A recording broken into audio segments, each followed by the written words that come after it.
But is he tanking, or are these like actual like bad decisions made by our beloved Brad Holmes? Sam, you look eager on this one, so I'm going to you first. You flex that mic quick as hell. I mean, Brad Holmes is obviously not tanking, but one uncomfortable thing that I think we should probably discuss now, what if Aiden Hutchinson just isn't the guy?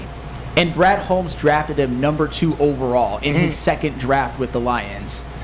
I don't care if it is sort of hindsight.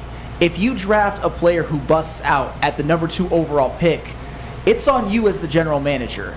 You're going to be seen as the guy who should have seen it coming. And I'm not calling for Aiden Hutchinson to be a bust, by the way. Coming. I think he's going to be just fine. I think he's had some rough patches to start his career, but I think he'll be fine.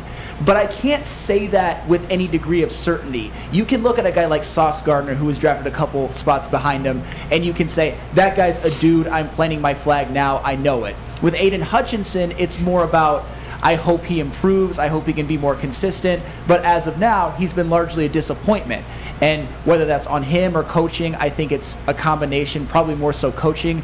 But still, if that's your second first-round pick at number 2 overall and Brad Holmes picks a bust, that goes on him. I don't care what people like Neil Rule say. That's on Brad Holmes. Yeah, it definitely is. And I don't think Aiden will be a munch or a bust. I mean, but it would be on Brad Holmes. But you look at what they're dealing with. They're 14th in the league in dead cap this year.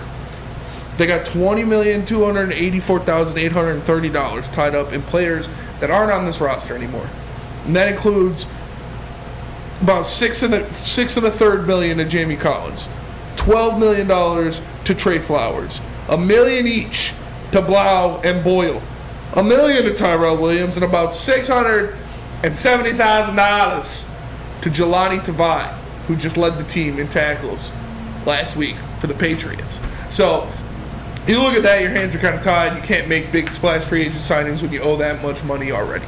It's tough. It is tough. And then going forward, these picks, man, these picks that are injured, these picks that you knew were injured. Yeah. The Jameson Williams ones, I'm fine with. Dude's going to be a stud. Not worried about him. He's coming off ACL. He'll be back soon. But the Levi pick, the Pascal pick, the James Wright pick. Who's James Wright? Isn't that his name? The tight end? Mitchell. James Mitchell. Yeah. James Mitchell pick. Sorry. Who's James Mitchell? You might as well say that too. I saw him in the game last week. He was there. He was on the field. That was good. To my own eyes. James Mitchell, Levi Ozarike, Josh Pascal, Ife Melifonwu. It's these guys, we haven't seen them on the field for more than a handful of games. Re-signing Tim Boyle. I feel like that's a tank move by itself. That guy's god-awful at football. Yeah, it's tough, man. It's tough.